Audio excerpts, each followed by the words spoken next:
ابو الانبیاء حضرت ابراہیم علیہ السلام کی عمر مبارک 86 برس ہو چکی تھی، لیکن اولاد کی نعمت تاحال انہیں عطا نہ ہوئی تھی۔ انہوں نے رب العزت کی بارگاہ میں استدعا کی، اے رب مجھے نیک صالح لڑکا عطا کر۔ سورہ صافات۔ یہ دعا اللہ تعالیٰ کی بارگاہ میں قبول ہوئی اور آپ کی دوسری بیوی حضرت ہاجرہ علیہ السلام کے بطن سے حضرت اسماعیل علیہ السلام کی پیدائش کی خوشخبری سنائی گئی۔ تورات میں اس کا تذکرہ ان الفاظ میں کیا گیا، اور ابراہیم سے ہاجرہ کے ہاں ایک بیٹا ہوا، اور ابراہیم نے اپنے اس بیٹے کا نام جو ہاجرہ سے پیدا ہوا تھا اسماعیل رکھا۔ اور جب ابراہیم سے ہاجرہ کے اسماعیل پیدا ہوا تب ابراہیم 86 برس کا تھا۔ عبرانی میں اسماعیل کا تلفظ شمائیل کا ہے۔ شمع کے معنی ہے سن، اور ایل اللہ کے مترادف ہے۔ چونکہ اولاد کے لیے حضرت ابراہیم علیہ السلام کی دعا سن لی گئی تھی، اس لیے آپ کا نام اسماعیل علیہ السلام رکھا گیا۔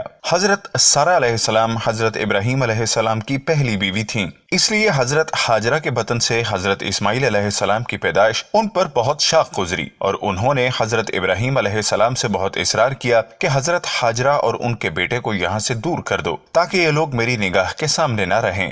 حضرت ابراہیم علیہ السلام کو یہ بات بہت ناگوار گزری، مگر بارگاہ الہی سے جب حکم ہوا کہ بی بی ہاجرہ علیہ السلام اور حضرت اسماعیل علیہ السلام کو عرب کے ریگستان میں چھوڑ دیا جائے، تو حضرت ابراہیم علیہ السلام، حضرت ہاجرہ علیہ السلام اور حضرت اسماعیل علیہ السلام کو اس جگہ لے گئے جہاں اب کعبہ ہے۔ اس زمانے میں یہ جگہ بالکل غیر آباد تھی۔ ایک تھیلی کھجور اور ایک مشکیزہ پانی کے ہمراہ انہیں وہاں چھوڑ کر حضرت ابراہیم علیہ السلام جب جانے لگے تو بی بی ہاجرہ علیہ السلام نے انہیں روک کر پوچھا کہ ہمیں اس بیابان میں چھوڑ کر کہاں چل دیے؟ حضرت ابراہیم علیہ السلام کی خاموشی پر حضرت بی بی ہاجرہ علیہ السلام نے استفسار کیا، کیا یہ میرے رب کا حکم سے ہے؟ حضرت ابراہیم علیہ السلام نے اس بات میں جواب دیا۔ تب بی بی ہاجرہ نے انہیں جانے دیا اور فرمایا، ہمارے لیے اللہ کافی ہے۔ حضرت ابراہیم علیہ السلام چلتے چلتے ایسی جگہ پہنچے جہاں دونوں ماں بیٹے نگاہوں سے اوجھل ہو گئے، تو ہاتھ بلند کیے اور اللہ کے حضور عرض کیا، اے میرے رب، میں نے بسائی ہے ایک اولاد اپنی میدان میں جہاں کھیتی نہیں، تیرے ادب والے گھر کے پاس۔ اے رب، ہمارے تا قائم رکھی رب، سو رکھ بعض لوگوں کے دل جھکتے ان کی طرف، اور روزی دے ان کو میووں سے تاکہ یہ شکر کریں۔ سورہ ابراہیم۔ حضرت ہاجرہ چند روز تک مشکیزہ سے پانی پیتے رہیں اور کھجوروں پر گزارا کرتی رہیں، اور حضرت اسماعیل علیہ السلام کو دودھ پلاتی رہیں۔ جب پانی اور کھجوریں ختم ہو گئیں تب وہ پریشان ہوئیں، چونکہ وہ خود بھوکی تھیں اس لیے دودھ بھی نہ اترتا تھا، اور بچے نے بھوک پیاس سے رونا شروع کر دیا تھا۔ بچے کی بے چینی دیکھ کر بی بی ہاجرہ علیہ السلام نے پانی کی تلاش شروع کر دی۔ قریب کی پہاڑی صفا پر چڑھیں کہ شاید کوئی اللہ کا بندہ نظر آ جائے یا پانی مل جائے، مگر کچھ نظر نہ آیا۔ پھر واپس وادی میں آ گئیں، پھر دوسری جانب کی پہاڑی مروہ پر چڑھ گئیں۔ اس طرح آپ نے 7 چکر لگائے۔ ممتا کا یہ جذبہ اللہ تعالیٰ کی بارگاہ میں اس قدر مقبول ہوا کہ بیت اللہ کی زیارت کے لیے آنے والے ہر فرد پر یہ لازم قرار دے دیا گیا کہ وہ حضرت ہاجرہ علیہ السلام کی سنت کی پیروی کرتے ہوئے صفا و مروہ کے درمیان سعی کرے۔ تلاش و جستجو پر مشتمل اس